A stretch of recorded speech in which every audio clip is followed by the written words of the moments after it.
বন্ধুরা, শুভ সকাল। আমি স্বপ্না। সবাই কেমন আছেন? আশা করি সবাই ভালো আছেন, সুস্থ আছেন। তো সকাল সকাল উঠে আমাদের মেয়েদের যা যা কাজ, মানে ঘর ঝাড়ু দেওয়া, উঠান ঝাড়ু দেওয়া, ঘর দর পরিষ্কার করা, তো এগুলো করে আমি লেগে পড়েছি উঠান লেপতে। লেপা পোছা থাকলে ঘর বাড়ি খুব সুন্দর লাগে তাই। আর আমাদের গ্রামের বাড়ি যেহেতু, গোবর কয়েকদিন পর পর দিতে হয়, না হলে কিন্তু ভালো লাগে না। কারণ আশেপাশের লোকজন যদি গোবর দেয়, তুমি যদি না দাও, দেখবে তোমারই মনটা কেমন জানি লাগে। তো আমার গোবর দিতে অনেকই ভালো লাগে, আর ঘর বাড়ি পরিষ্কার রাখলে তো আমার যাই অনেক হোক, ভালো যা যা লাগে। কাজ তা তো তো আমাদের করতেই হবে, কারণ নিত্য দৈনন্দিনের কাজ, সংসার যেহেতু পেতেছি, কাজ তো করতেই হবে।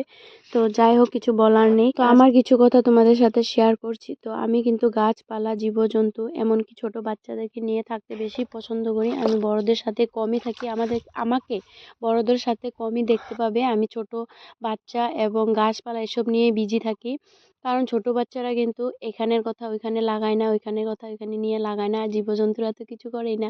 তো জীবজন্তু আর গাছপালা এদেরকে নিয়ে আমি থাকতে পছন্দ তো করি, কিছু অনেক কিছু মানুষ ভালোবাসি আমার এদেরকে। জীবনে, আমি অনেক মানুষ দেখেছি, অনেক মানুষের সাথে উঠা বসা করেছি, কারণ আমি একটি প্রাইভেট স্কুলের টিচার ছিলাম এক সময়, আর ভালো স্টুডেন্টও ছিলাম। ভালো বলবো না, একদম ভালো বলবো না, মিডিয়াম ভালো স্টুডেন্ট ছিলাম। তো অনেক মানুষের সাথে যাওয়া আসা, ওদের ঘরে যাওয়া আসা দেখেছি যে টাকা পয়সা অর্জন করা, ধন সম্পত্তি অর্জন করা খুবই সহজ, কিন্তু সম্মানটা অর্জন কিন্তু করা খুবই আজকের এই টান। কলির যুগে যা দেখা যাচ্ছে, যার টাকা পয়সা আছে তারই কিন্তু সম্মান আছে, তারই কিন্তু এই জায়গায় স্থান আছে। যার টাকা পয়সা নাই তার কিছুই নাই বলতে পারো। তাদেরকে শুধু অসম্মানই ভোগ করতে হয়। তাদের সাথে কথা বলতে কিছু কিছু মানুষের সম্মানে লাগে। এটাই বলবো, টাকা পয়সা ধন সম্পত্তি কামিয়ে কি হবে, লাস্টের সম্মানটুকু তোমার সাথে যাবে, এগুলো কিন্তু হ্যাঁ, কিছুই যাবে না। সুস্থভাবে ভালোভাবে জীবনযাপন করার জন্য কিছু তো টাকা পয়সা লাগবে, কিন্তু সেটা অন্যায়ভাবে নয়, অন্যকে অসম্মান করে নয়।